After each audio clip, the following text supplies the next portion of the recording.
The COVID-19 situation has affected many people in dire ways, but the friends and families at one peaceful protest are making it known that the women at a nearby federal prison are some of the ones who are suffering most of all.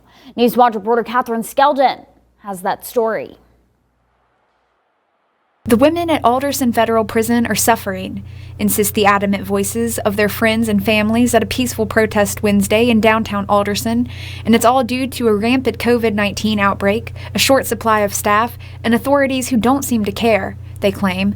Velma Bowens, a friend of some of the inmates and a former inmate there herself, says that through the limited contact the inmates are able to have with the outside, they report nearly 165 cases of COVID and conditions that are only getting worse. They're not following CDC guidelines there. The staff are not wearing masks.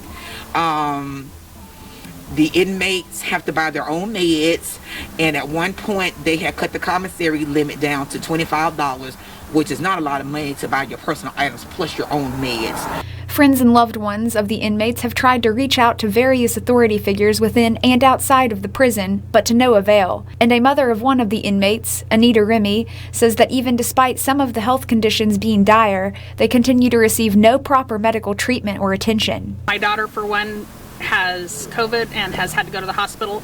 It's been on oxygen and passed out 3 times before she ever got care. And there's another lady up there that is a diabetic, and they don't have needles to give them their insulin.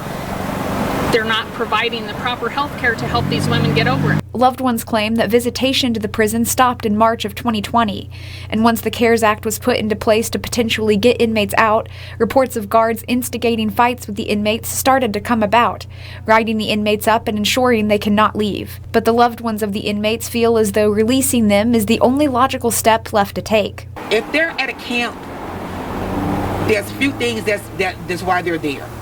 It's white-collar crime most of the time, or they have worked themselves down with good behavior till they can get there. If they're at a camp, they basically need to just be at home. Reporting in Alderson, Catherine Skeldon, Newswatch.